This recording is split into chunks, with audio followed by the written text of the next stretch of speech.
सभी का भारतीय जनता पार्टी की प्रेस वार्ता में मनपूर्वक स्वागत है। आज 30 दिसंबर का दिन है। हम सभी भारतीयों के लिए गौरव का दिन है। आज ही के दिन 1943 में बंगाल की भूमि के सुपुत्र और देश के महान स्वतंत्रता सेनानी नेताजी सुभाष चंद्र बोस ने पोर्ट ब्लेयर में पहली बार आजाद भारत का झंडा फहराने का काम किया था।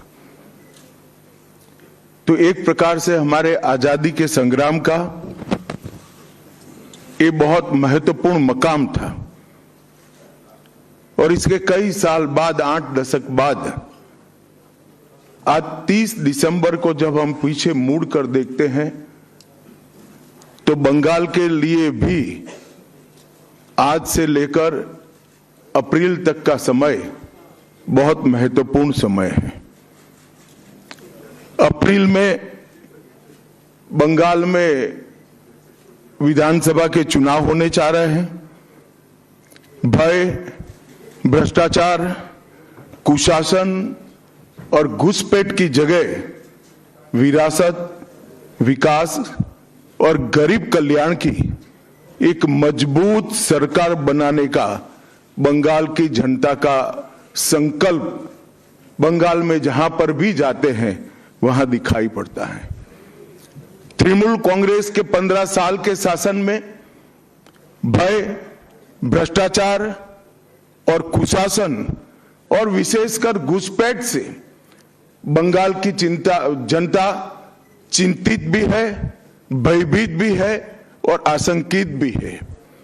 हम भारतीय जनता पार्टी के सभी कार्यकर्ता बंगाल की जनता को आश्वासन भी देना चाहते हैं और वादा भी करना चाहते हैं कि मोदी जी के नेतृत्व में बंगाल में भारतीय जनता पार्टी की सरकार बनने के साथ ही यहां की विरासत को हम पुनर्जीवित करेंगे।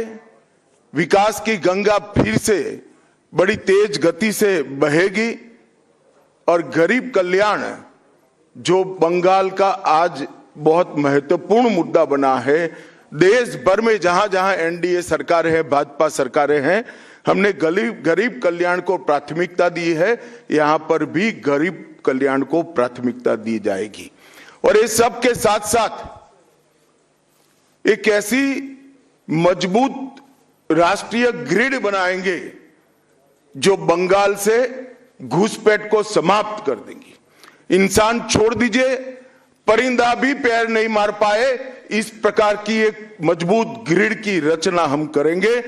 और न केवल घुसपैठ रोकेंगे, सारे घुसपैठियों को चुन चुन कर भारत के बाहर निकालने का काम भी भारतीय जनता पार्टी की बंगाल सरकार करेगी। आज ममता बनर्जी के नेतृत्व में भ्रष्टाचार के कारण पूरे बंगाल का विकास एक प्रकार से थम गया है। मोदी जी की सारी लाभकारी योजनाएं जो पूरे देश में गरीबी का उन्मूलन कर रही है, यहां पर टोल सिंडिकेट के भेंट चढ़ चुकी हैं और हर योजना डेड एंड पर पहुंच चुकी है। 14 सालों से भय और भ्रष्टाचार ये बंगाल का पहचान बना हुआ है। बीजेपी सरकार का संकल्प 15 अप्रैल 2026 के बाद जब भाजपा सरकार बनेगी, बंग गौरव, बंग संस्कृति, उसके पुनर्जागरण की हम फिर से शुरुआत करेंगे। और विवेकानंद जी, बंकिम बाबू और गुरुवर टैगोर और श्यामा प्रसाद मुखर्जी के स्वप्न का बंगाल बनाने का हम फिर से एक बार प्रयास करेंगे। और आज मैं फिर से एक बार कहना चाहता हूं, भारतीय जनता पार्टी के लिए ये बंग भूमि बहुत पवित्र और बहुत मायने रखने वाली है, क्योंकि हमारी स्थापना भारतीय जनता पार्टी की स्थापना, भारतीय जनसंघ की स्थापना यही बंग भूमि के बड़े नेता श्यामा प्रसाद मुखर्जी ने की है।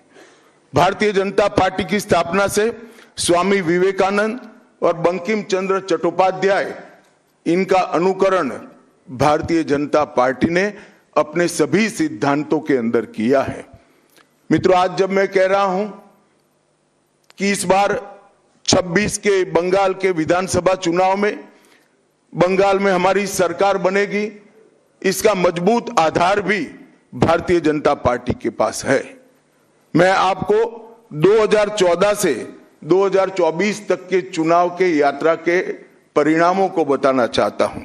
2014 के लोकसभा चुनाव में हमें 17% वोट मिले थे और 2 सीटें मिली। मेरी बात जरा सभी पत्रकार बंधु ध्यान से सुने।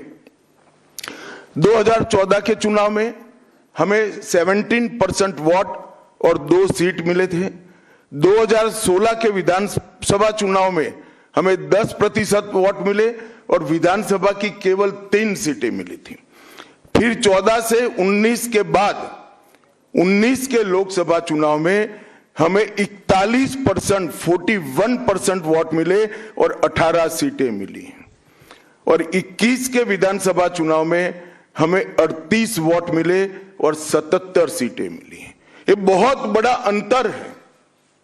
जिस पार्टी को केवल 3 सीट मिले थे, वो पार्टी 5 साल के ही अंतराल में 77 सीट प्राप्त करी।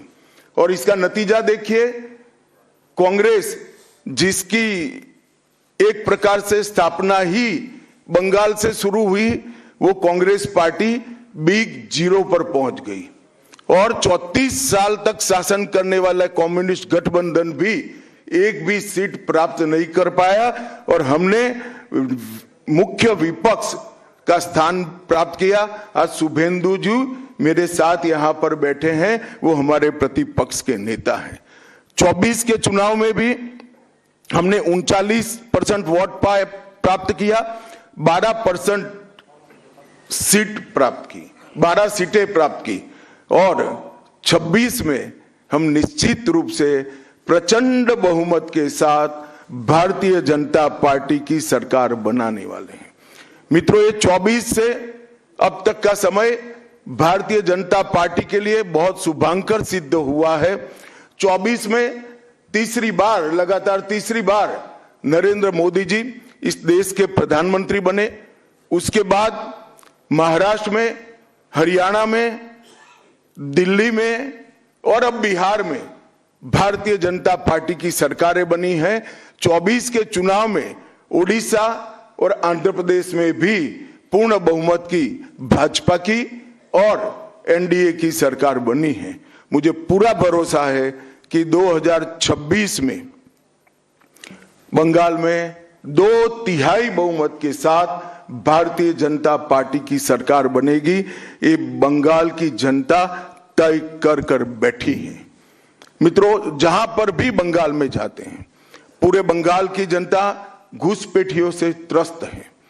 क्या कोई राज्य सरकार ऐसी हो सकती है जो घुसपैठियों की पनाहगाह अपने राज्य को बना दे?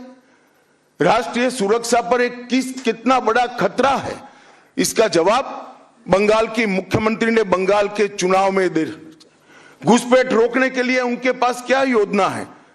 आर्टिकल 370 हटता है, वो विरोध करती है। सीएए लाकर बंगाल के शरणार्थियों को नागरिकता देने का हम कार्यक्रम करते हैं, वो विरोध करती हैं और वो ठीकरा फोड़ते हैं कि बीएसएफ है, वो रोक नहीं रही है। ममता जी, मैं आज आपको इस सार्वजनिक प्रेस वार्ता में पूछना चाहता हूं कि कौन सी सरकार है बांग्लादेश की पूरी सीमा पर जो वाड़बंदी करने के लिए, बॉर्डर पर फेंसिंग करने के लिए जमीन नहीं देती है? अगर आप जवाब न दे पाए तो मैं ही देता हूं।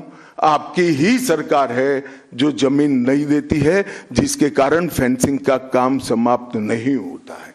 फिर भी भौगोलिक रूप से कठिन सीमा पर से कोई घुस कर आता है तो कहां जाता है? सबसे पहले सबसे पहले बंगाल के गांव में जाता है। आपका पटवारी क्या कर रहा है, आपका थाना क्या कर रहा है, क्यों इसको अरेस्ट नहीं किया जाता, क्यों उस पर केस दर्ज नहीं होता, क्यों इसको वापस भेजा नहीं जाता? जवाब है क्या आपके पास? क्या बंगाल की मुख्यमंत्री ये जवाब दे सकती है कि असम में घुसपैठ क्यों बंद हो गई, त्रिपुरा में घुसपैठ क्यों बंद हो गई, गुजरात और राजस्थान की बॉर्डर पर घुसपैठ क्यों नहीं होती है, पंजाब की बॉर्डर पर घुसपैठ क्यों नहीं होती है, कश्मीर की बॉर्डर पर घुसपैठ क्यों नहीं होती है, सिर्फ बंगाल में क्यों होती है? क्योंकि आपकी निगहबानी में घुसपैठ कराई जाती है और बंगाल को धीरे धीरे डेमोग्राफी चेंज कर आप आपकी वोट बैंक को पुख्ता करनी चाहते हैं।